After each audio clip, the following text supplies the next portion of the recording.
right, well, it is the appointed time. So welcome to a new year, our very first webinar in 2020. Something we've been looking forward to is digging into some of the SLP issues that we've seen really develop well in the south of India. And so this is our 9th webinar, our first of 2020, around speech and hearing related services for individuals with cleft lip and palate in rural South Indian communities. And if this is your first time logging into the webinar, we are the Circle of Cleft Professionals. The goal is to facilitate collaboration and networking among cleft professionals, especially with those focused on resource-constrained contexts, so low and middle income countries. We want to communicate the impact and learning of what's happening around the world, and we want to support one another's growth in implementing comprehensive cleft care.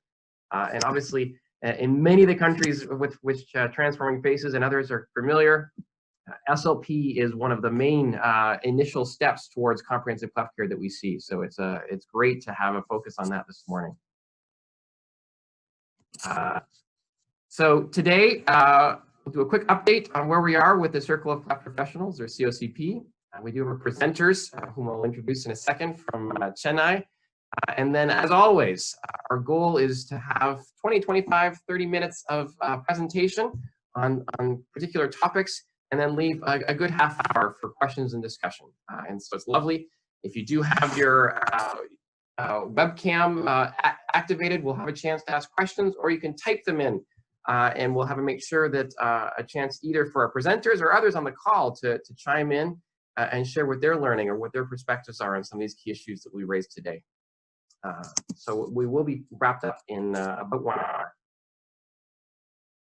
We are growing. We're almost up to 150 members around the world of CCC professionals, really with an interest in comprehensive cleft care, and that's over 10 specialties that are represented. And we'll continue to try to emphasize new specialties in these webinars to give a chance for all of us to learn and grow.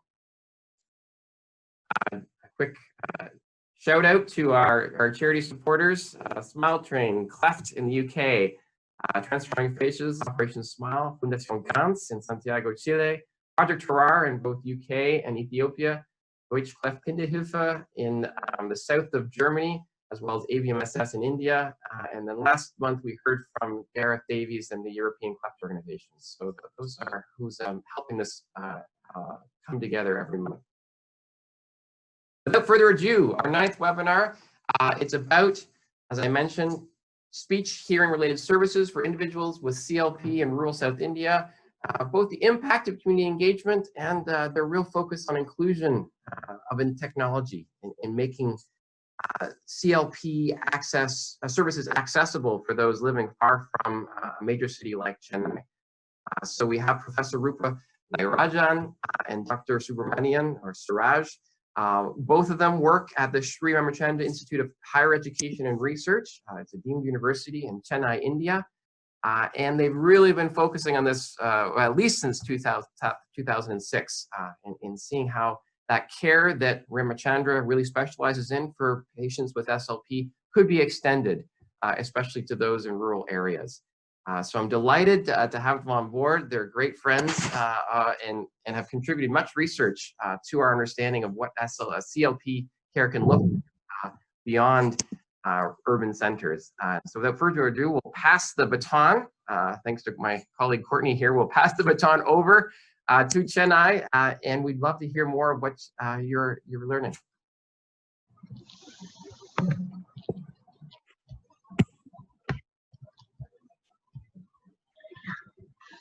Yeah, can you hear us? We can hear you. Oh, that's fantastic. So if you go to slideshow and put the view of the slideshow, there we go. Yeah, now we see the full screen. That's wonderful. The technology has worked. Well done. Okay. Thank you so much, Lou, and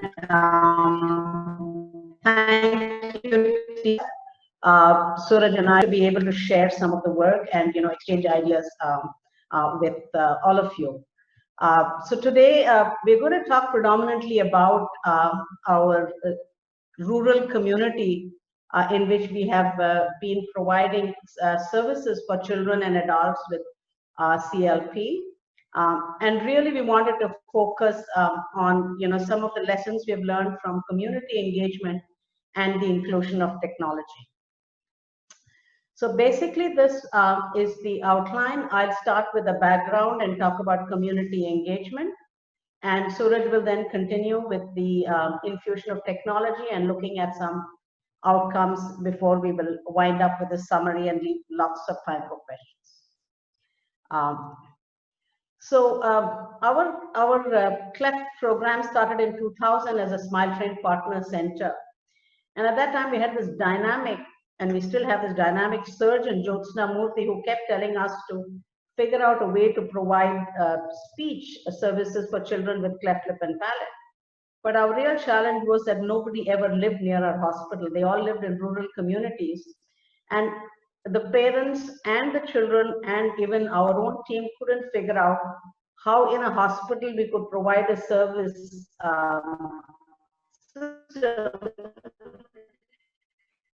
where follow-up or therapy.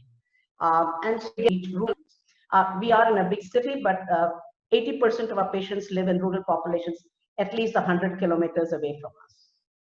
So this really was our problem. We couldn't get good compliance. We had very poor compliance from families for our services because they wouldn't take a day off because of the time taken to travel and the loss of wages for them. There were no speech pathologists in rural areas. In fact, out of cities, there were very few centers. But I think more important was that individuals with CLP or their caregivers had very poor awareness about communication disorders and what was required for their management. They were just happy with the cleft repair and really didn't want anything more, or more important, they didn't know they could do much more than just the cleft repair. So one of the things that inspired us really was the WHO's World Disability Report, which encouraged looking at a social model rather than an impairment-focused model for delivery of services. And I'm sure Debbie will recognize this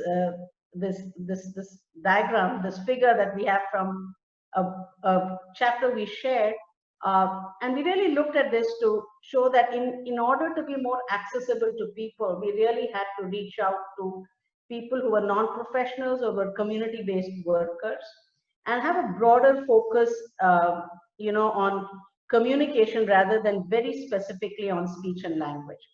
And therefore, we began to look for options, and we were very inspired by a series of books from WHO that looked at training community-based workers. This formed a base for us to start thinking about our model. In 2002, our mentor, Linda D'Antonio, at that time from Loma Linda University, who taught us our first lessons on cleft, helped us develop a workshop where we involved community-based workers, involved speech pathologists who worked in the community and specialist community to develop a roadmap of how we might deliver a service in the community. This was way back in 2002. And over the next couple of years, working with all of us, in 2005, end of 2005, beginning of 2006, we started our project in Tiruvannamalai, which is about 3 hours from Chennai. You can see Esteban there, significantly lighting the lamp, starting our project, and being blessed by our goddess elephant from the temple, Lakshmi. And 10 years later, there's Courtney being blessed by another elephant also called Lakshmi. And of course, in 2019, we were delighted to be structured as an anchor partner for Transforming Faces. So we've really done about 14 or 15 years of work now in these rural communities. Just to tell you where we are, for those of you who are not familiar with where we are in deep southeast of India, just north of Sri Lanka. We're from a state called Tamil Nadu, and we work in 2 districts, which are administrative districts in our population. And it's about 10, both districts put together, about 10,000 square kilometers, have a population of about 5 million, 2,000 villages, and currently we have approximately 600 beneficiaries. In 2006, we started with 70. That's what we promised TF. that we will serve 70 children, and so many years later, we have now approximately 600. Tiruvannamalai and Cuddalore. I'm just going to go back to the slide before. Cuddalore and Tiruvannamalai are very different districts. Cuddalore is right by the sea. It's hit by calamities all the time. The tsunami took away 3,000 lives from that one small little coastline that you see there. In contrast, Tiruvannamalai is more inland, very dry, very backward, and 90% of people live in the villages. There's poor transport. All of them are daily wage workers, or they are agriculture. It's a very, very difficult area to work, even to travel within the district. So when we started, we knew that we had to engage with the community, and we went all out.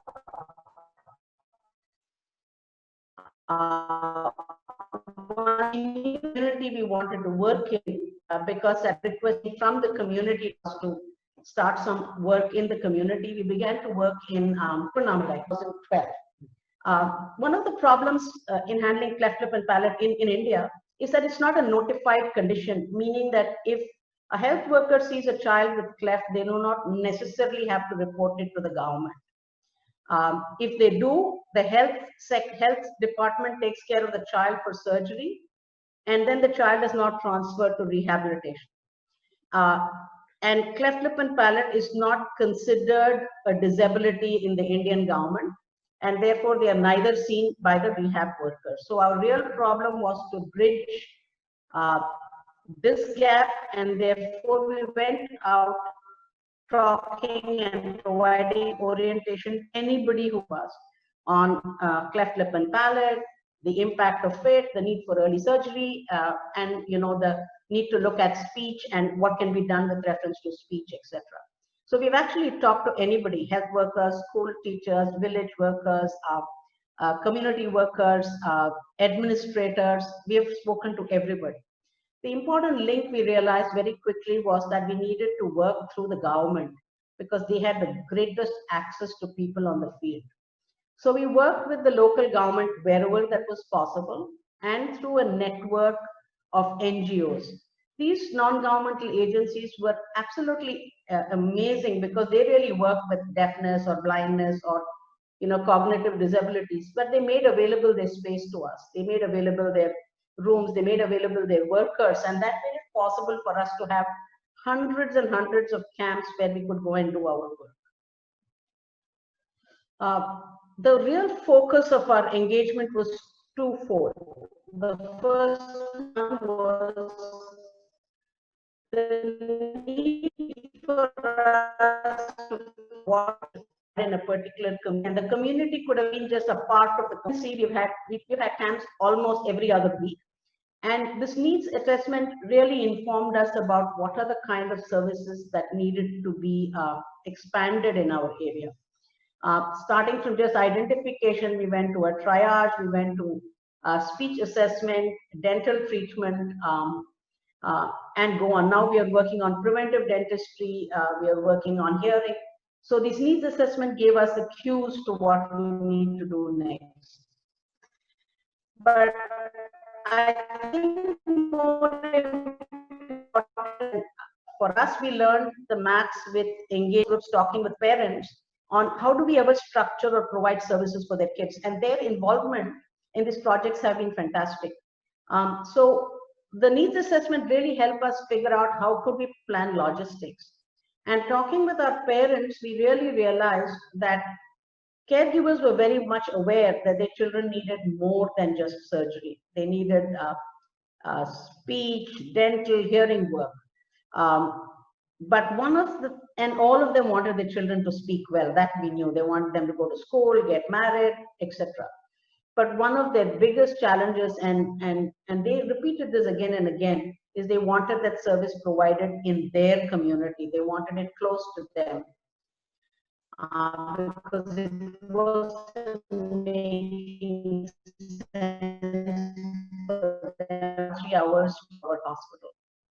So having a program going forward.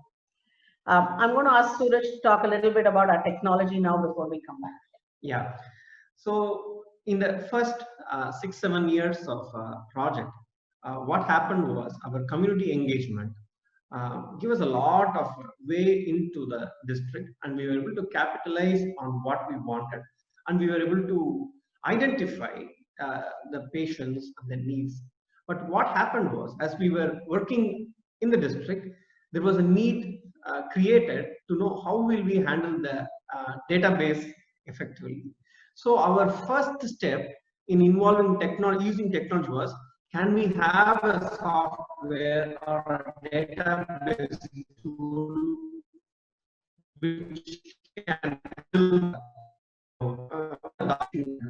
also wanted to put the information in real time so it can be accessed by the team at the tertiary care hospital, and then information can be provided, and then by doing that we will be able to reduce the time for follow-up, or for fixing an appointment for a surgery, for a speech or a dental.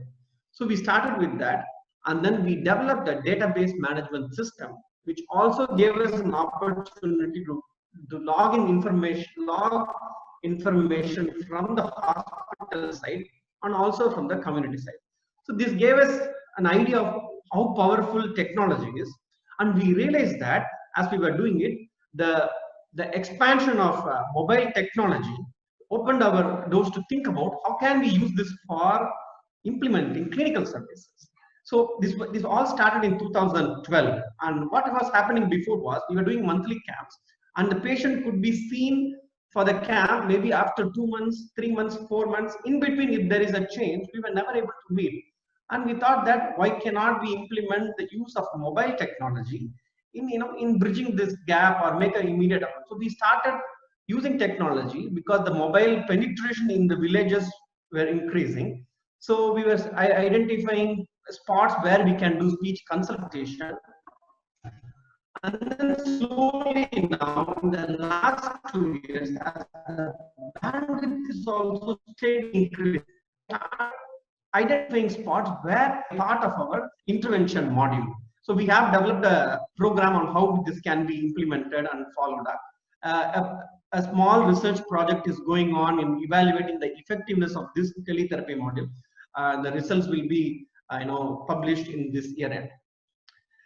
The next aspect was hearing. It was very difficult for us to convince what we are seeing inside the ear. So before 2000, we used to use an otoscope, and when I tell the parent there is a problem, you have to understand, you have to fix an appointment with ENT, they were all ready to hear me, but never translated to action.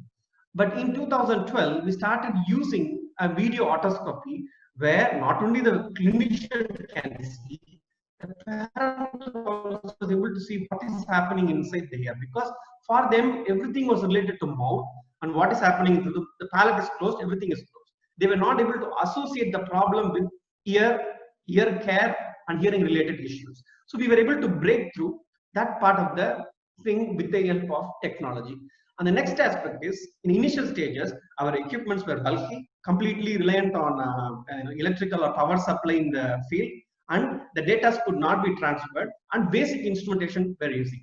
Slowly, when we were able to use the technology, we were able to take over equipments at the remote side using tele-network, and the clinicians were able to do intensive or detailed testing from our tertiary care hospital with just an assistant from the remote end, where they will help us to set up the equipment, prepare the patient for hearing assessment. So once we were able to identify a ear-related infection, we were able to significantly reduce the time in completing a detailed audiological evaluation. So by doing that, when the image from the video otoscopy goes to the ENT surgeon who reviews all the images, we were also able to give information on what was the information we have about the hearing. So it gave us the opportunity to reduce the time gap and immediately provide an intervention session. And what were the impacts by this community engagement and having this infusion of technology? What were the impacts and outcomes in the project is what I'm going to share now. The first most important impact, initially were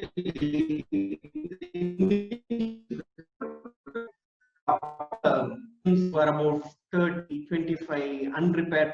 First contact with the child born with cleft lip palate, it was in the older age group. But as we were working in the field, our presence were increased, and people identified us, and they know that there is a small group working and providing a lot of information. So with respect to TF, we raised the request to have a community-based SLP who travels to the field, who is available for any kind of counseling or mentoring or any support to the family. So what happened was the community workers were the first person who were contacted by the district officials, and they were able to give immediate reassurance.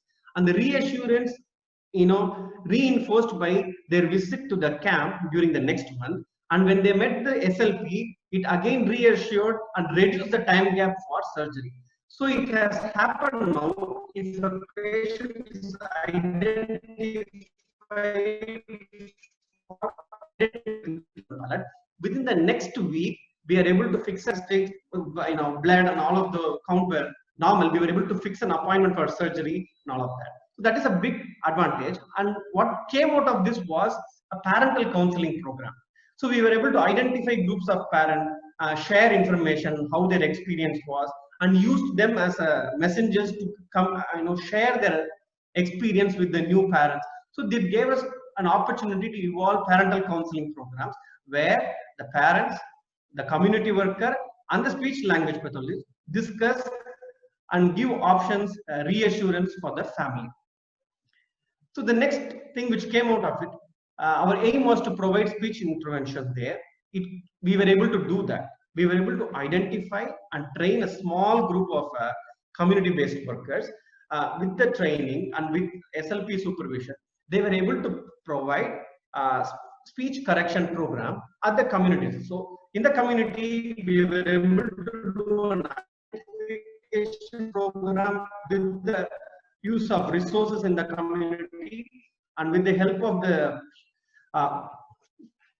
we have completed a study where we reported that a group of 37 individuals who were allotted for a community-based worker, and they were given a training module, and they worked with the child for about 16 weeks, and the children were monitored for about 24 weeks, and we were able to see that they were able to demo consonants, and the change were consistent, and the children who received therapy through the community-based worker were able to maintain the new or correct productions over time, and they were able to move from, for example, there were glottal stops for the error correction which we were given, and we had given a module on how this needs to be executed. So we were not able to use the parents. So we developed a module where the CBW can provide this continuous therapy there, and then we were able to monitor and observe an improvement in all these children.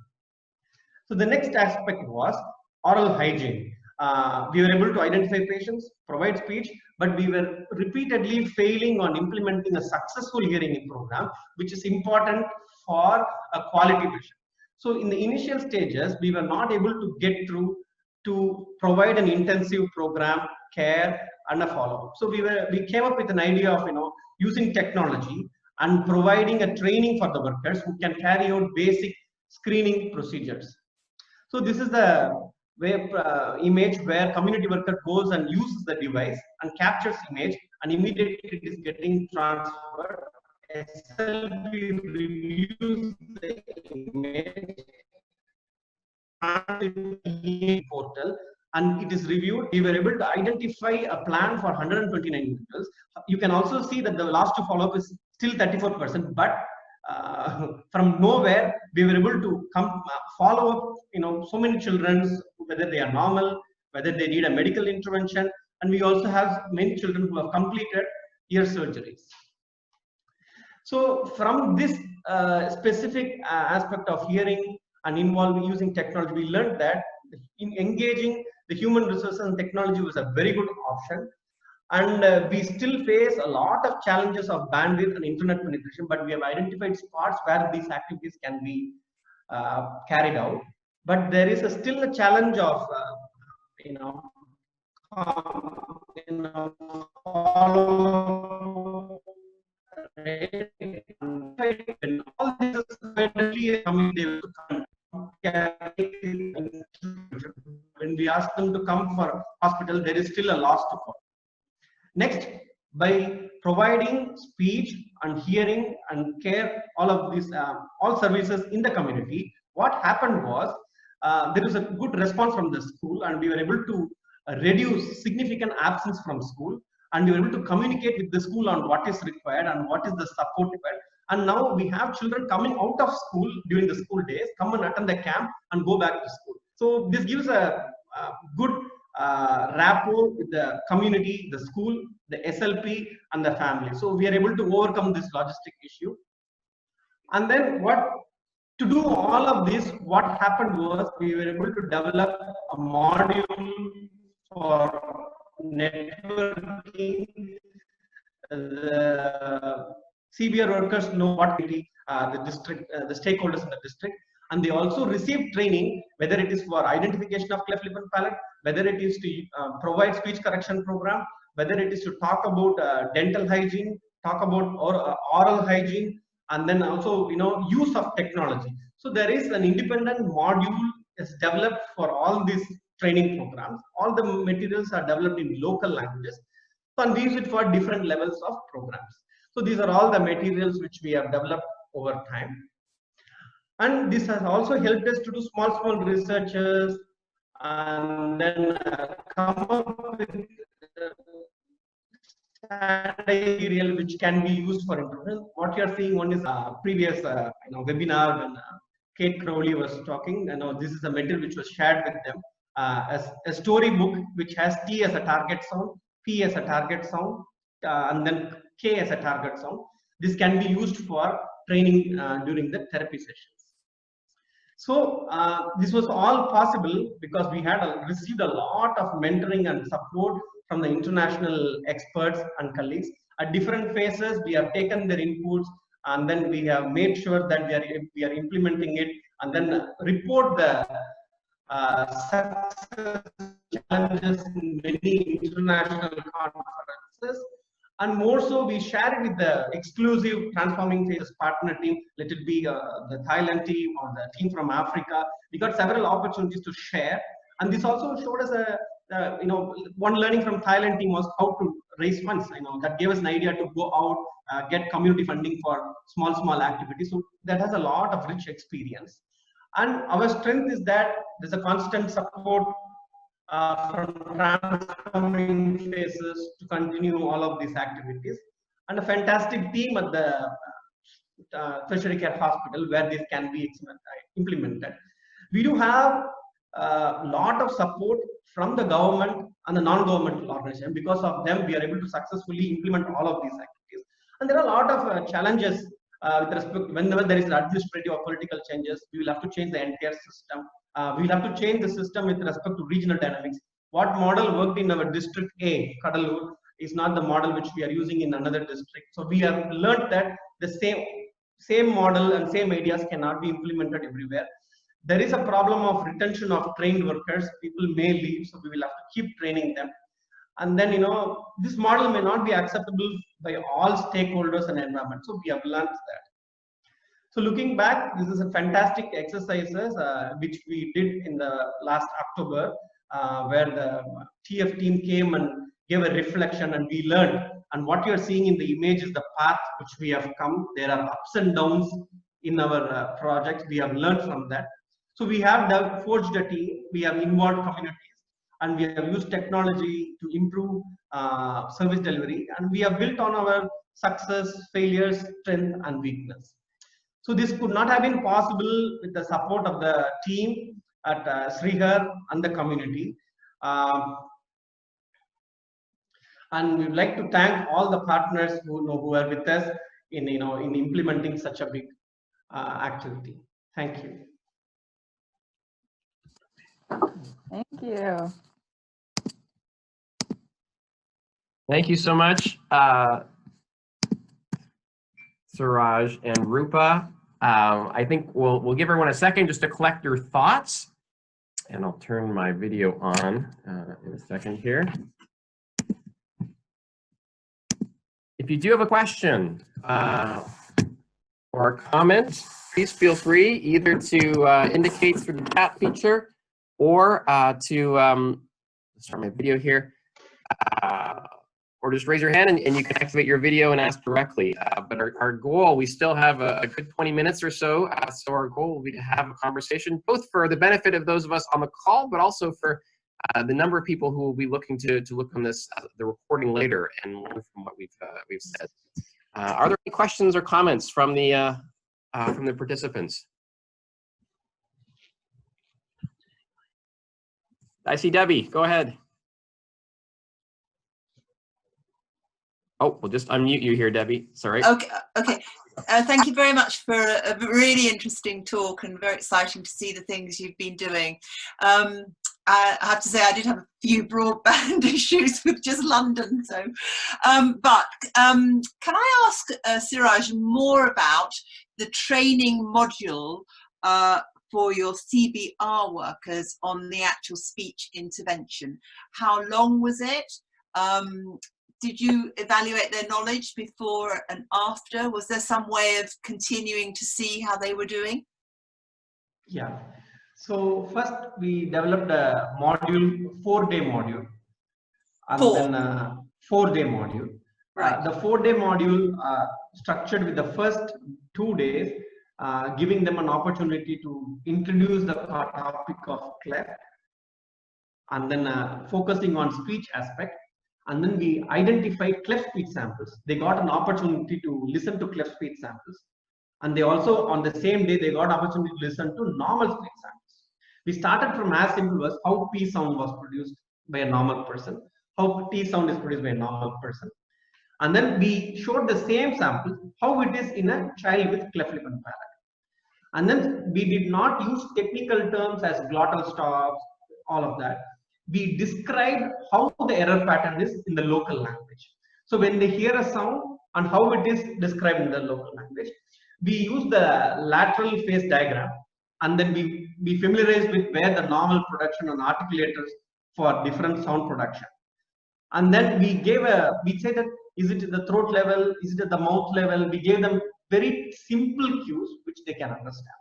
So once they finish listening to once they finish the concept of what is cleft and what are the different types of errors, we gave a break, and the next and then we left them for 2 months where they go and listen to samples. We gave them a CD. I said, go keep listening to the CD and then keep marking. We gave a sheet where they will hear and they will tick, where they will hear and they give a tick. And we followed them up in the camps. How was your listening? Did you listen? Was there any problem? We did this. So we did this for 10 to 12 months where we had a group which stayed with us for that long.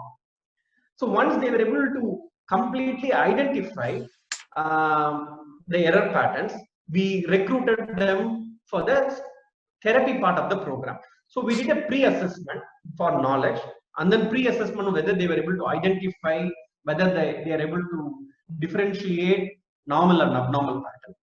We did an immediate post-training evaluation. How is the learning immediately after the training program? And then we did a post 1 month assessment, whether they're able to, whatever knowledge they have gained and the skill they have gained, whether they are able to retain. And then we did a post 2 month training, whether they are able to still hold on to the learning. Once they were able to demonstrate the skill, they came back for the speech part of the program. So in speech, we had simple concepts, whether the child should sit and give therapy, how the lighting should be, whether the child should sit in the chair, the clinician sit down. We started from such a simple step, how they will set up the space in the environment. So we started with that. And then we used the traditional therapy techniques, and then we gave a concept of how glottal stop elimination can be carried out.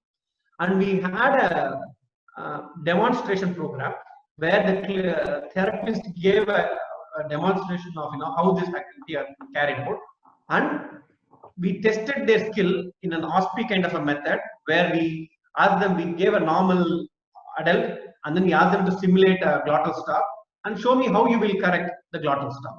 So they underwent that rigorous program.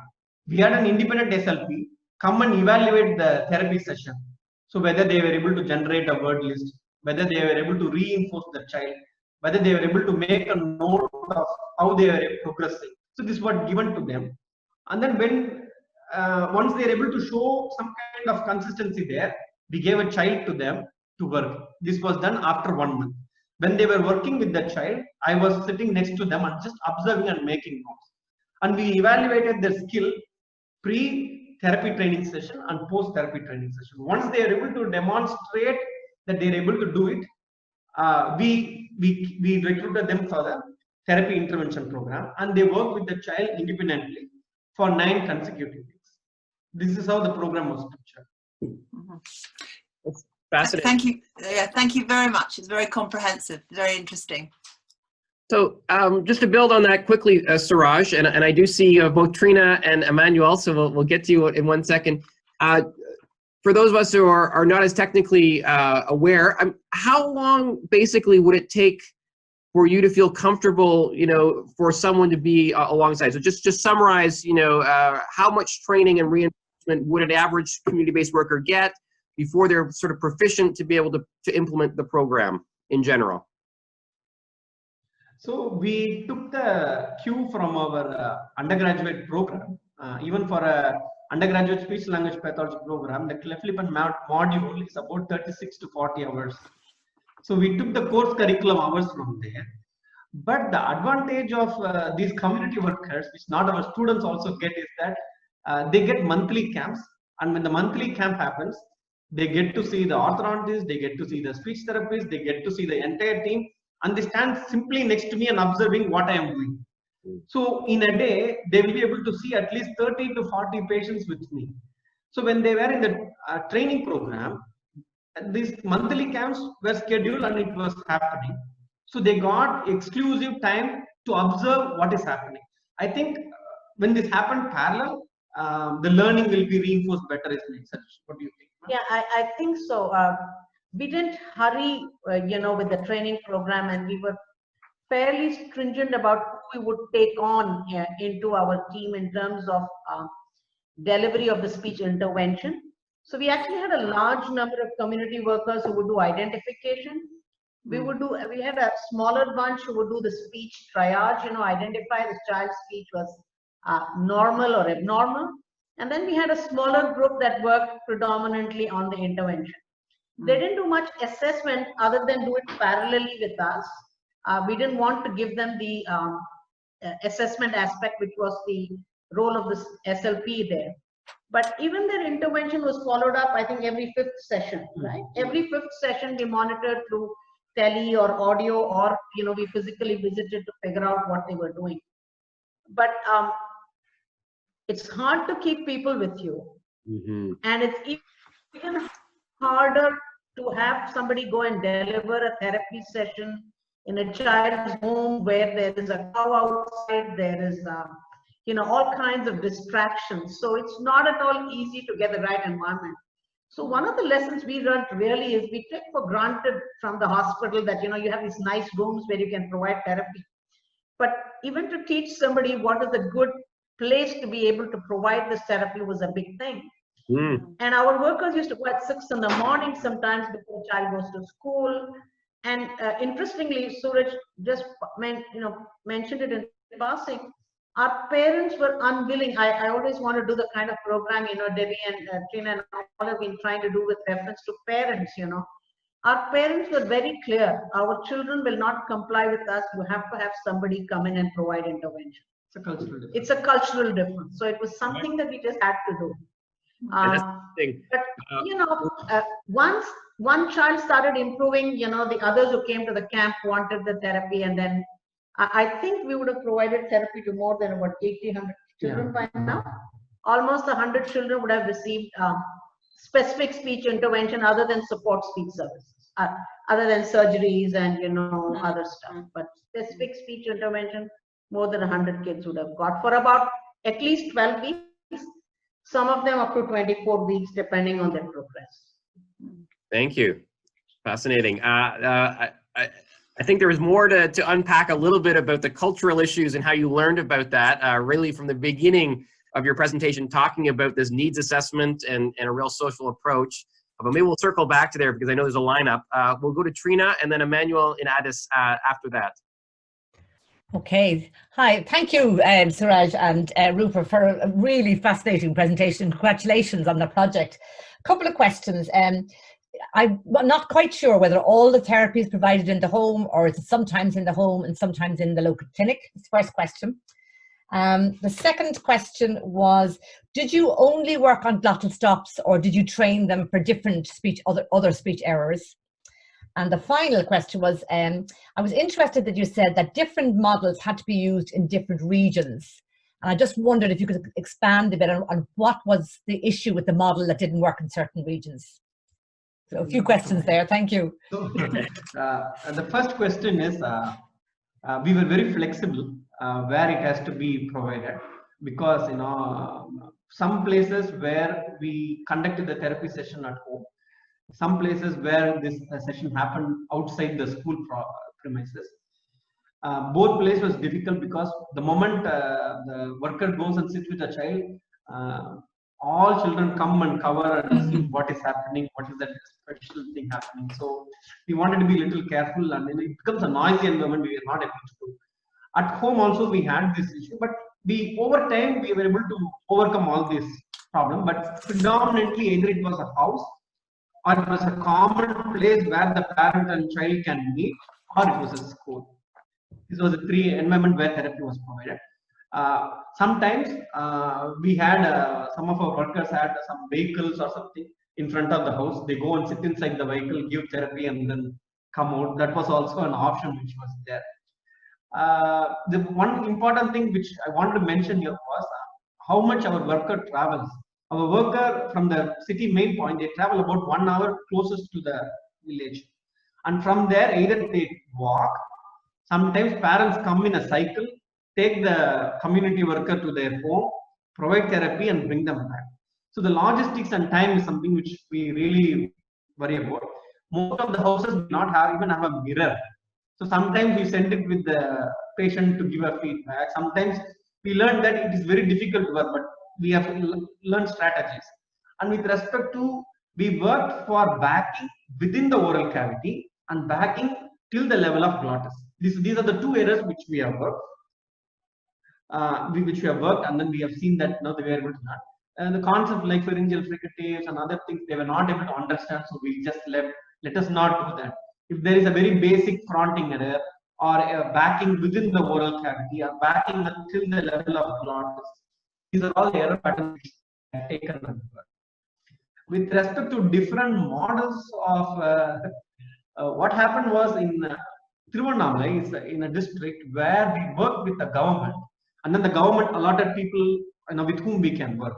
But the same activity which we tried to implement in Kadalur, but we could not succeed because the way the district is structured, it didn't allow us to work. So we had to independently identify a hospital. We had to independently identify different places where we can conduct this camp. So that, for example, I'm talking about the speech and hearing. We have a dedicated dental team who has got a big bus with us. And we have to identify a place where this bus has to be parked. And someone should give electricity to run the bus. Now it has got a fully functional setup. So there were so many administrative changes, and some of us don't like the work which we are doing in the district.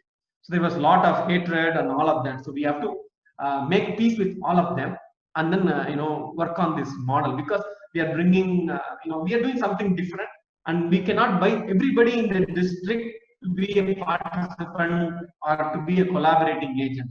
So there was interest in the wrong sense that everybody wants to be a collaborator, everybody wants to get the reinforcements. So that was not possible. When there is a public service model which we are trying to implement, everybody wants to be pleased, everybody wants to get a brownie. So that was not possible. So these are all the administrative changes which can come across when you want to implement a service delivery model. Is there something else? Yeah, actually, I think structurally, as I told you, that Kadalur, what we took 3 hours to set Kadalur up. It was a district that is so struck by calamities. Every year they have hurricanes, and the tsunami wiped them off. There is a street in Cuddalore which is the NGO street, you know. Every house on that street is an NGO which gets funding from some source. So the whole model of service delivery was like, you know, we'll help you provided, you know, there is some kind of compensation for us. And we were trying to remain out of that entire system. But we were very lucky in the end, you know, it was the community really that helped us. You know, there were people who were working with child welfare who came forward and gave us the inputs into that community. And that set us off. Even when you look at our statistics and data, Cuddalore is a far more densely populated area.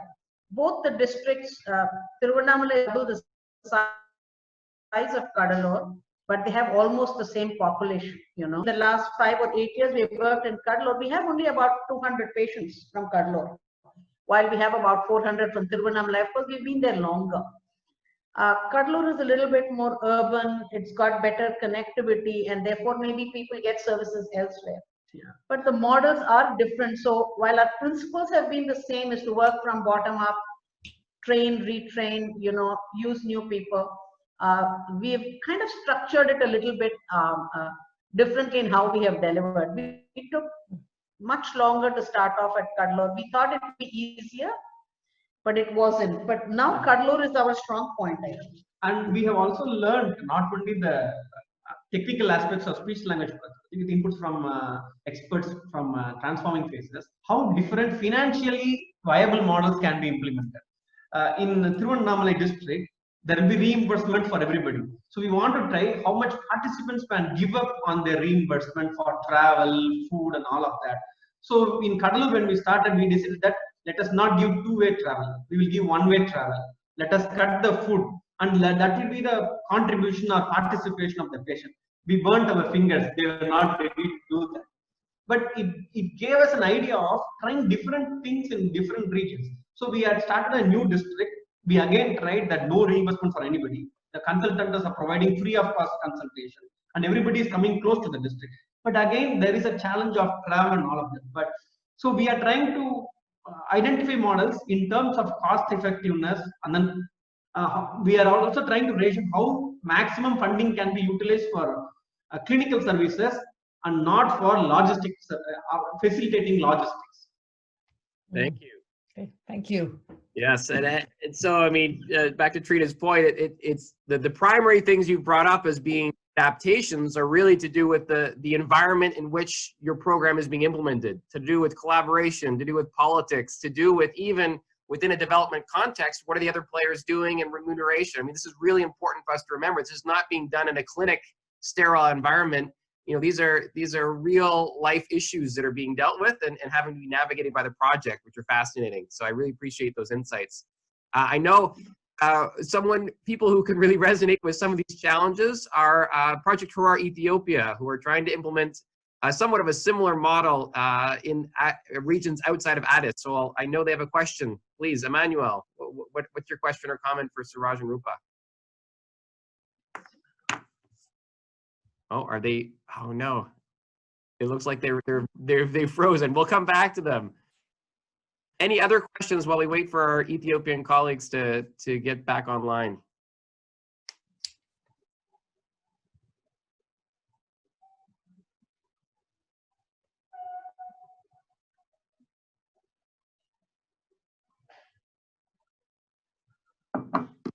Well, I'll go back to the beginning then while we wait. You mentioned from the beginning this challenge of cleft lip and palate not being a notified condition, not being identified by the government or recognized as the government as something that's worthy of being tracked or monitored.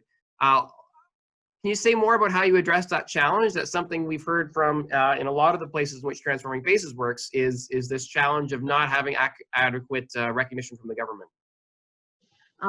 So this was when I started first in the project, just before Suraj joined me. Our real problem was, how do we get to know who the kids are out in the community? You know, did somebody have a count on them? We only had the list of kids who had come to us, to our hospital. We had 70 kids. And then when we went into the district and we did our first round in Tiruvannamalai, when we did the first round of trainings, within 3 months, we had 196 children.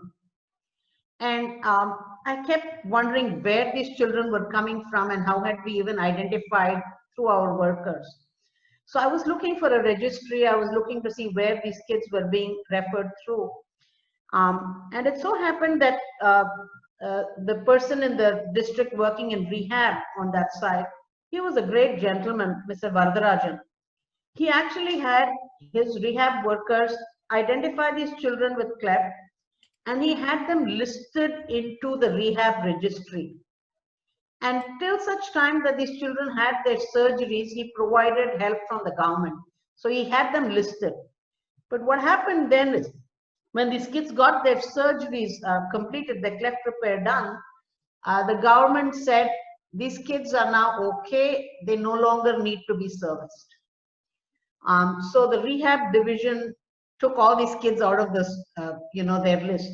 So we went back to the health and tried to see if, because this cleft repair is provided through the health division, we tried to see if they would notify, but that's a very strict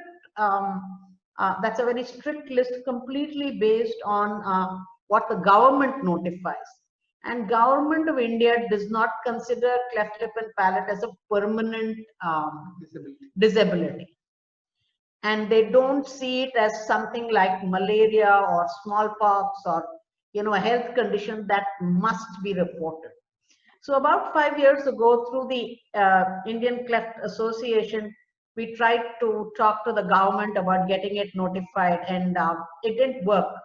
The government is still not ready to notify cleft as make it mandatory for a child born with cleft lip and palate to be, notified through the government systems.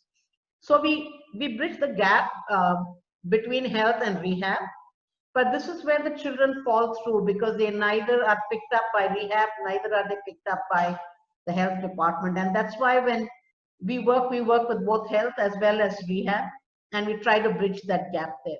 We occasionally have some really good workers out in the field who go out of the way and help and support these kids.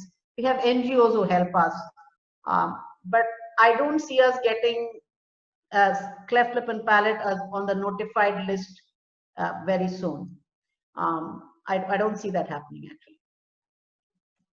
But I think in the communities that we work right now, and maybe true with other communities, Tamil Nadu has a list of, I'm trying to think, some few years ago, 7,000 children with cleft, who had in various stages of, care. Predominantly surgical care was the focus of that. There were about 6,837 children. There was a list about 5-8 years ago, which had been done by some private NGO to list all the children in our state. But that's the last we heard of it, so I don't know. But we still get new kids in Tiruvannamalai all the time. Every year we have new children being identified in both places. And in our hospital, we can say we started in 2000 on the Smile Train as a Smile Train partner. Today, we predominantly either get very young kids or much older kids who are in need of, veloperitoneal repair and disorders, right?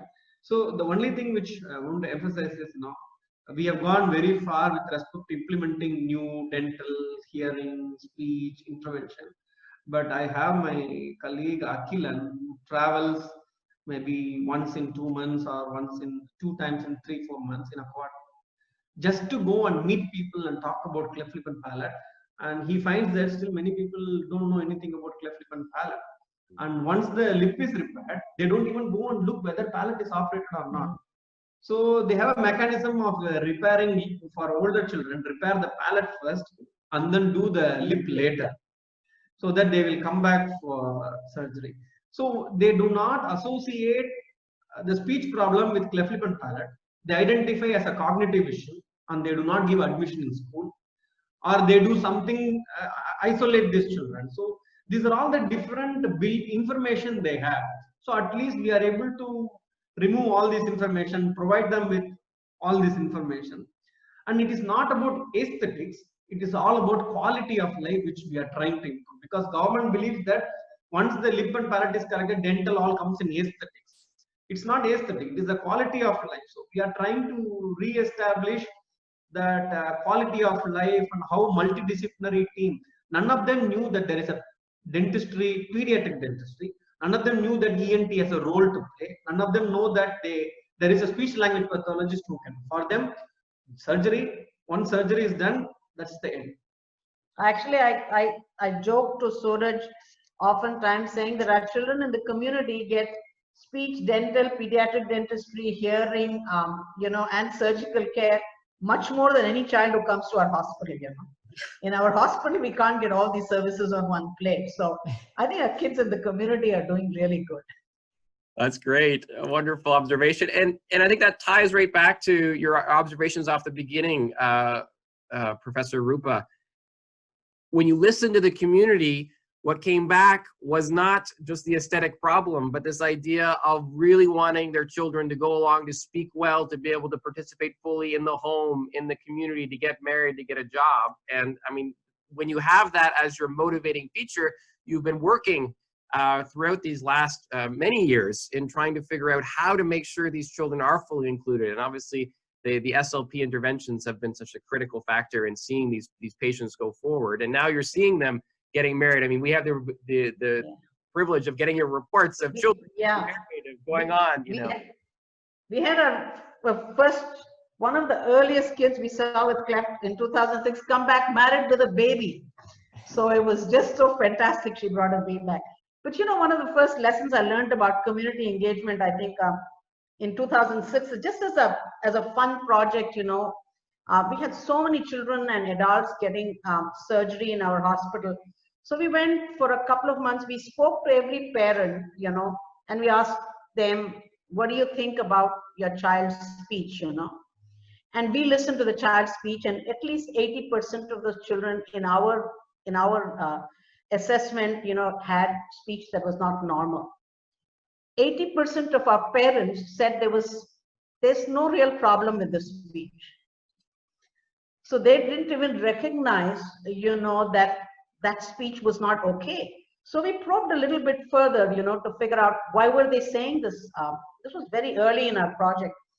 And, obviously they said that, we have come to the hospital for surgery and that's all there is to it. And once the surgery is done, things will take care of themselves. And they didn't even know there was the need for, or a speech pathologist could do something. And so we told our Jyotsna, our surgeon at that time, that she wasn't going to see a single child back unless they had a speech evaluation the next time they came to the hospital, for their follow-up after 6 weeks. And the moment we set that in place, we kept seeing these children seeing us before they saw the surgeon the second time they came. The awareness of speech and looking and handling speech just remarkably improved. So we still have that in our protocol, that the speech assessment actually happens before they go back and see the surgeon when they come back for their follow-up after surgery. So sometimes when you listen, you learn strangest of things from the parents. Not everyone is the same, but our communities have many, I think, common features. Speech is just not a priority until it's time to get married or go to school. Or go to work. These are hard-won. Go ahead. Yeah, that's it. Yeah. Hard-won insights, and we really appreciate it. I think we can continue this conversation for quite some time. I want to maintain our commitment to everyone who's carving out an hour. So I want to thank you, you both. If you do want to continue some of these conversations, we do have the platform called Slack. If you have any concerns or questions about how to participate there, please send an email to info@cleftcircle.org, and we'll get right back to you and walk you through. That's where the uploaded recording of this webinar will reside. As Debbie mentioned, there were some internet challenges along the way. I think we got the gist of everything that was being said there, and the PowerPoint obviously was very helpful.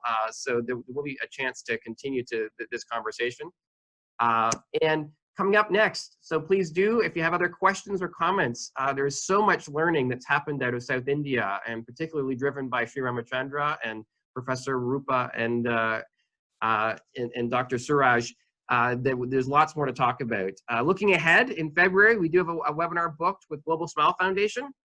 who have been leading, some fairly well-known conferences now on comprehensive cleft care. So we'd like to hear more about their approach. What do they mean by comprehensive cleft care, and how does it involve these different aspects? So you'll want to tune in. And then moving a little more to the social side, I'm thrilled to say that James Partridge from Face Equality International will be talking to us in March, a little bit, obviously not directly connected to cleft lip and palate work, but obviously a lot of overlap in terms of facial equality, what that looks like both in the global north and global south. So stay tuned for that, and those are our next 2 webinars coming up. If you do have any comments or questions, please feel free. You can use that info@cleftcircle.org, and one of us here will be happy to respond. And if you do have any leads, other elements of CCC that were not addressed yet, we'd love to know, so we can work on getting webinars out there that are really applicable as we continue to learn about what this means in settings. So thank you very much, everyone. Happy New Year, and we look forward to seeing you next. Yeah.